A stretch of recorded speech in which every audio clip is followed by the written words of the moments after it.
नमस्कार दोस्तों, स्वागत है आप सभी का हमारे YouTube channel target with Suresh बौद्ध में। तो दोस्तों, आज की वीडियो हम स्पेशल कुछ एक क्लास के टाइम में आपके लिए लेकर आए हैं। और जो आज की क्लास है वो है सॉइल टेक्सचर, यानी कि अगर हिंदी में बात करें तो मृदा बनावट।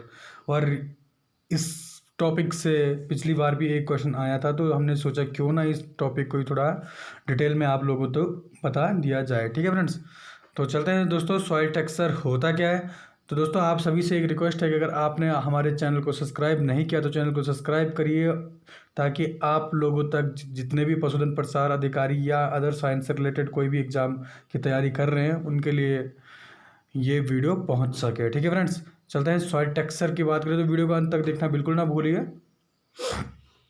सॉइल टेक्सचर होता क्या है, यानी कि मृदा बनावट होती क्या है। देखिए इसमें क्या लिखा हुआ हमने, concern with the size of mineral particle. ठीक है, ये क्या कर सॉइल टेक्सचर क्या कंसर्न करता है कि जो मिनरल पार्टिकल होता है, यानी कि जो पार्टिकल मृदा के कण होते हैं, मिनरल के कण होते हैं, उसको कंसर्न करता है साइज। उसके कण के साइज को क्या करेगा, कंसर्न करेगा। इट मीन्स कह सकते हैं relative proportion of sand silt and clay, यानी कि कोई भी अगर सॉइल है तो उसमें सैंड सिल्ट एंड क्ले का क्या होगा, प्रपोर्शन होगा। ठीक है, मान के चलते हैं, देखिएगा थोड़ा दिखा देते हैं।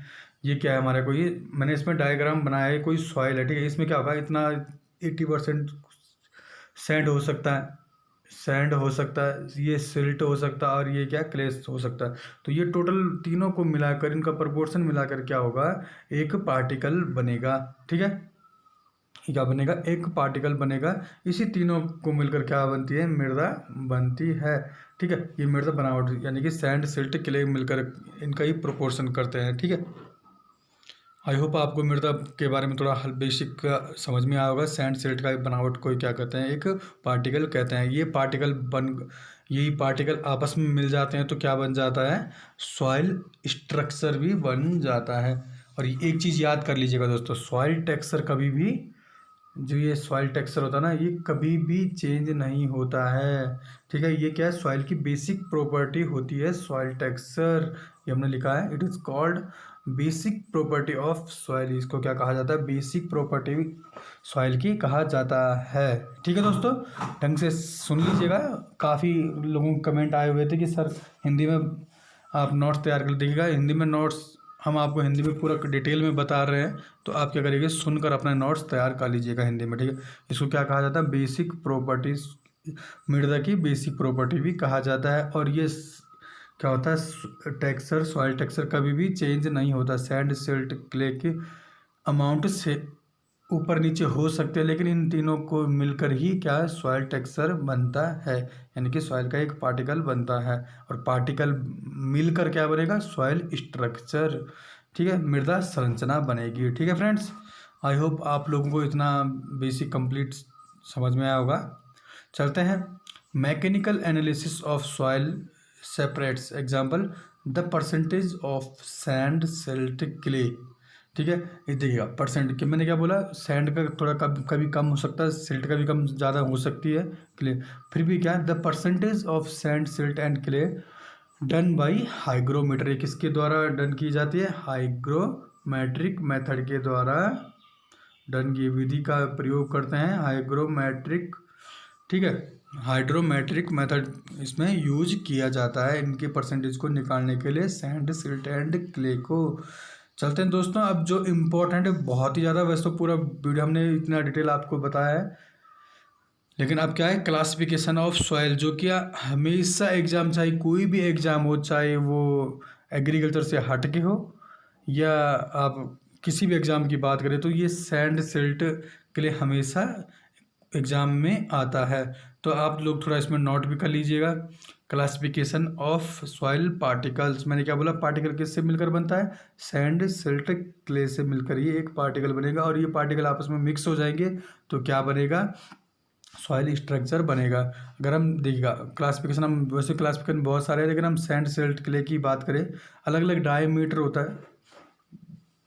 ठीक है, सैंड क्या होता है 0.2 से, आपको क्या करना है, इसका डायमीटर याद कर लीजिएगा, ज़्यादा आपको याद करने की ज़रूरत नहीं है। सैंड की बात करें तो 0.2 से 2 mm क्या होता है, इसका व्यास होता है सैंड का। 0.2 से ये यूनिट आप याद कर लीजिएगा। ठीक है फ्रेंड्स, सैंड का क्या होगा, 0.2 से 2 मिलीमीटर होगा, ठीक है। सिल्ट की बात करें तो 0.002 से 0.02 तक सिल्ट होगा।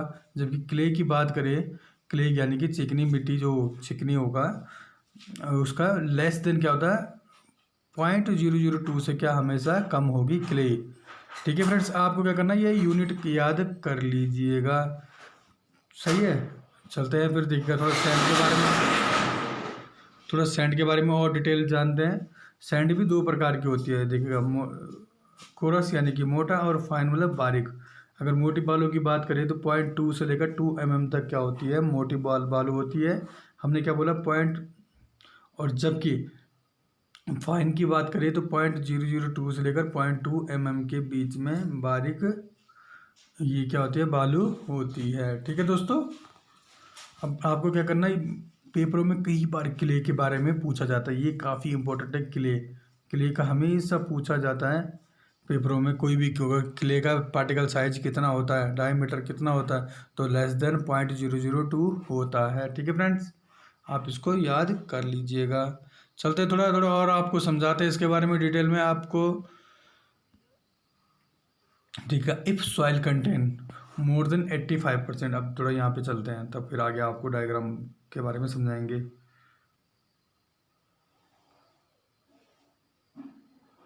If soil contain more than 85% sand, अगर सैंड क्या होगी, 85% से अधिक होगी, तो इस सॉइल को क्या कहा, इस मृदा को क्या कहा जाएगा, सैंडी सॉइल कहा जाएगा। और यदि 80% यानी कि मोर देन 80% सिल्ट होगा तो उसको सिल्टी सॉइल कहा जाएगा। यदि 40% से ऊपर किसी सॉइल में क्ले की मात्रा होगी तो उसको क्ले सॉइल कहा जाएगा। ठीक है, आई होप आप लोगों को इतना समझ में आएगा। थोड़ा डायग्राम आपको दिखा देते हैं, डायग्राम हमने बनाया क्यों है, देख लीजिए। अगर ये दिखा, सैंड सिल्ट क्ले ये तीनों मिलकर क्या है, एक पार्टिकल बनाएगा, तीनों मिलकर, यानी कि इसमें, और हम ये इसमें बेसिक प्रॉपर्टी होती है इनके सॉइल के, ठीक है। इसका ही हम क्या करते हैं, हमेशा माप करते हैं। ये 40-20, अगर यदि हम 40 की बात करें, अगर हमने क्या बोला, इसमें क्ले 40% से अगर ऊपर क्ले होगी तो ये क्या होगी, क्ले सॉइल कहलाएगी। ठीक है, अगर ये 80% से ऊपर होगी, क्या सिल्ट 80% से ऊपर होगी, यहाँ से स्टार्ट करेंगे, यहाँ से 80% से ऊपर होगी, तो आप लोग समझ सकते हैं ये सिल्टी सॉइल कहलाएगी। ठीक है, तो फ्रेंड्स ये कुछ इंपॉर्टेंट था, आपको क्या करना है, इसका क्लासिफिकेशन याद कर लीजिएगा। क्ले सॉइल का क्या होता है, लेस देन 0.002, और काफ़ी बार पेपरों में पूछा गया है, ये आप लोग याद कर लीजिएगा, सिल्ट का और सैंड का। और एक चीज़ और आपको याद करना है, याद क्या करना है आपको, कि क्या होती है, बेसिक प्रॉपर्टी होती है सॉइल टेक्सचर, बेसिक प्रॉपर्टी होती है सॉइल की, और ये कभी भी चेंज नहीं होती है। ठीक है, अगर हम चेंज किस इसमें रिलेटिव में कहें, अगर हम कल्टीवेशन करते हैं किसी भी क्रॉप का या ऑर्गेनिक मैटर कुछ भी ऐड करेंगे, तो ये इसका प्रोपोर्शन फिर मतलब बेसिक प्रॉपर्टी यूनिट होती है सॉइल की। ठीक है फ्रेंड्स, तो फ्रेंड्स आज की वीडियो कैसे लगी, कमेंट बॉक्स में जाके कमेंट ज़रूर करिएगा, क्योंकि ये पेपर में आए हुए थे क्वेश्चन, इसलिए हमने आपको ये बताने का एक उचित महत्व समझा, ये याद कर लीजिएगा। ठीक है, इम्पोर्टेंट। तो फ्रेंड्स आज की वीडियो में इतना ही। नमस्कार, जय हिंद, जय भारत।